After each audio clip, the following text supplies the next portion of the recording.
The Trojan War was probably my favorite part about this movie, and I think that's a huge problem. The actual Odyssey are the events that come after the war. So my favorite scene technically wasn't even part of the Odyssey. Does that tell me something about the movie? I think it shows that the Trojan War really just had way more energy and intensity than the rest of the movie and the actual journey, which would sometimes feel way less exciting. If my favorite part of the movie, called the Odyssey, is something that happens before the Odyssey, I think that's worth mentioning and considering for rating this film. And don't get me wrong, this movie is absolute eye candy. It was visually incredible, massive scale, and it actually felt like a proper cinematic event.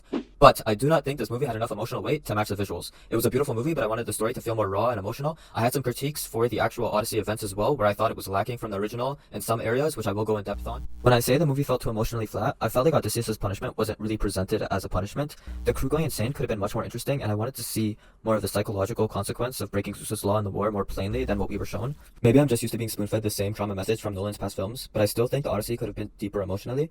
Instead, the events felt like cameos rather than punishments. The events were visually appealing, but I still wanted to see more psychological torment. Probably the most wasted opportunity of this film was the Calypso arc.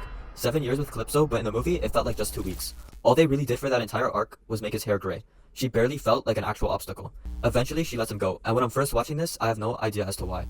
Apparently, she noticed lightning and realized it was Zeus that did not want her to keep Odysseus any longer. That's what the theories say online. But really, it just seemed like she had enough Odysseus and sent him back home with Catwoman and Spider-Man. No real sense of psychological manipulation. This was supposed to be a huge arc in the poem. Just imagine freaking Nikki on an island with Odysseus. That is what this film could have been.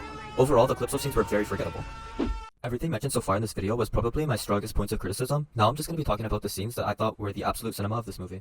Starting off with my favorite scene of this movie, the fall of Troy. This is probably the best scene in the movie, and when you think of this scene, you are thinking of one man alone, and that is Agamemnon, who completely aura farms the entire operation. He stands in front of the gates while his army destroys the village. That is equivalent to Darth Vader in Rogue One levels of aura. He barely has to do anything, and the scene is so cold and disturbing, it deserves its own fan base. Agamemnon almost feels like a horror character with the 4 minutes of screen time he has. He could easily make it on the top 10 list of the top villains of the 21st century. Another scene in this movie was the Circe scene. This is probably one of the best adaptations in the entire film. The faces being sculpted into pigs was brutal. The best part about this is they actually used no CGI at all. What you are seeing is her actually sculpting animatronics that make the film look so much more real and horrifying. Very different from the original, and I think Nolan did it way better. Finally, we get into the final battle. Penelope recognizing him through the sound he makes with his bow was... It was perfect. Perfect. Everything, down to the last minute details. Antinous recognizing him and hiding in the corner was also funny as hell. And then when Odysseus finally turned on the suitors was probably the most satisfying part about this entire movie. Eventually, as the battle goes on, we realize nobody really stands a chance. Some suitors realize how inevitable the situation was and kneel. Massive finale, and overall made the entire movie.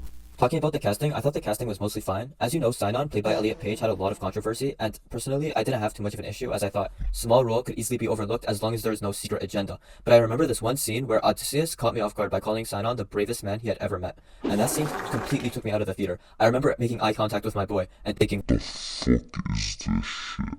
Maybe the intention was a scrawny young kid who gets sacrificed. I can understand the argument, but the scene still made me cringe like crazy. The other two controversies was Zendaya as Athena and Helen of Troy, and I really don't think this affected the story at all, and I thought people were overreacting, and overall I think the cast was well selected. Final thoughts in conclusion, I would say this movie is a solid 8.8 out of 10. The more I think about this movie, the higher my ranking goes up. Above average Nolan movie for sure, but compared to The Dark Knight, Inception, Interstellar, 10 out of 10 movies, this one just feels flatter. I expected more from Nolan. Is it the best movie of the year? I would say it's too early to tell. Dune 3 could 100% potentially beat it for me. The Odyssey is definitely in the conversation, but there is still a lot of movies to come out this year. That's pretty much everything, and I'll see you guys in the next one.